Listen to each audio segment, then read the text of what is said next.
Hi, PaolaJo from Cedar Quilts, and oh my goodness, we have a fun class coming up soon in Missoula, Montana. We're going to be making some wonderful quilt coats.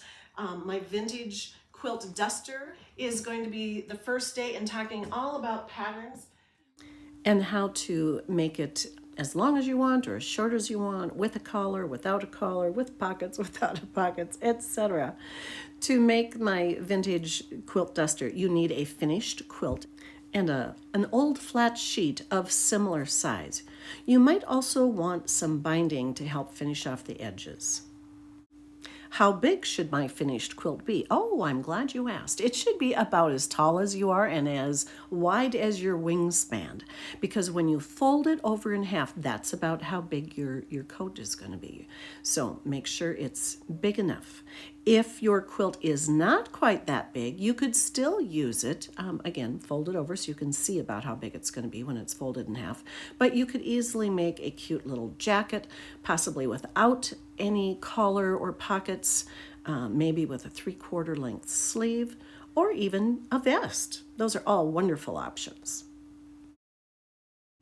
And if your quilt has beautiful borders, we definitely want it to be a little bit bigger than you need, because we do need to do a little bit more cutting and placement to end up with all those pretty borders in just the right places. So again, at least a queen size is best for those types of quilts. And then be sure to bring a second finished quilt and download the PDF pattern to make the darling patchwork chore coat. Oh my goodness, it's so cute. My good friend Laura Lulabelle down in Texas took my class a couple of years ago, and she's been making lots and lots of these cute jackets.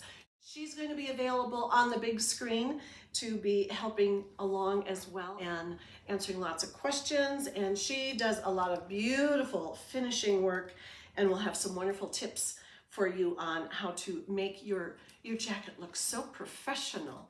So we're going to be enjoying having her there. She sent me a box full of samples and things, so we're going to be talking about some other fun little options of things we also make with the leftover scraps, because you're going to have a little bit left over from your quilt. But we have lots of things, and she even sent some good helpful hints on how to be finishing the seams and the hoods, and oh yeah, we've got all kinds of goods and some different sizes for you to try on, so you have an idea of what size you really need to cut your pattern. The other thing is I have a link for the pattern for the chore coat, and you're going to want to purchase that and print it out at home on regular paper, or there's also a link where we can send this off to a company that prints out patterns on big paper. You can either use a 20 weight paper or a newspaper weight paper, but that's really helpful to have that printed out on big paper. Otherwise, you can print out the little ones at home and tape it together. And then we will talk about sizing and shapes and alterations and options and things before you actually cut the pattern out, so that it'll be just the way you want it. The other things you need to bring are on the class list on my website, and so you can check that out, so I don't forget to tell you all the things you need to bring. But you want to have your own sewing machine along, and it should be a sturdy workhorse type of sewing machine, because you're going to be stitching through layers of a quilt. So bring a sewing machine. If you have a serger, that would be also really nice. We're going to have a couple of them there on hand that we can use.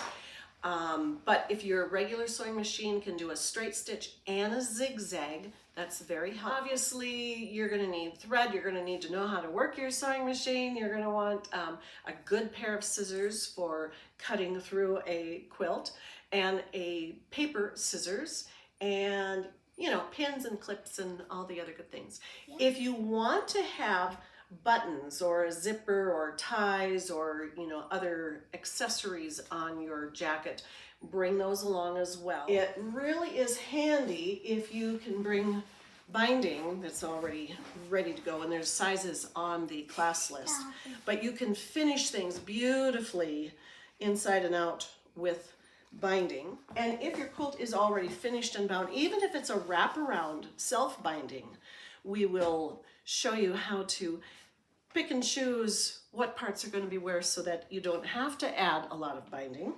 And anyway, we're going to be talking a lot about patterns and how you can change them up so that it fits beautifully for you and what you like. And yeah, we're going to have just a wonderful time. So again, that's coming up very soon in September. Be sure to contact Clean Stitch and tell them that you want to sign up for PaolaJo's quilt class. And if you can't make it on the dates that we already have planned, tell them that you want to get your name on a list for upcoming classes in the future, and tell them which type you are wanting to learn about.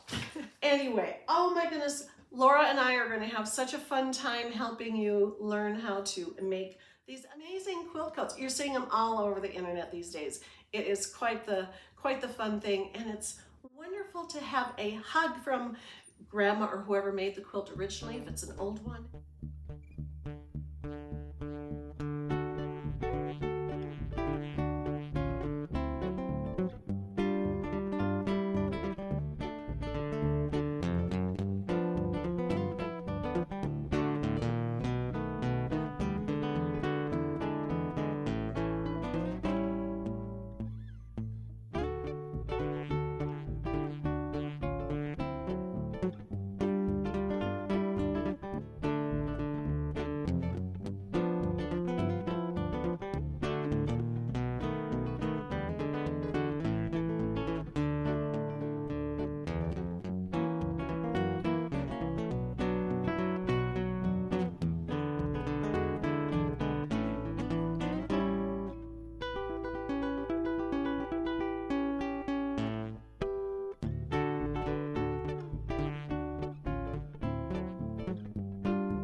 This one's really fun. Oh, this one has minky and no batting in it, and it is so soft and nice. It's the perfect weight any time of the year. And then here's one more quick little style to show you. You can be as organized or as random on these, and we can add buttons or zippers or pockets, and they're just so much fun to make. And I'm anxious to see you in Missoula for our vintage coat duster classes. So sign up, it's gonna fill up soon. Thanks, toodaloo. Anyway, thanks so much. We'll see you soon. Check out the links for my website and for a Clean Stitch to sign up. Thanks so much. Toodaloo. See you soon.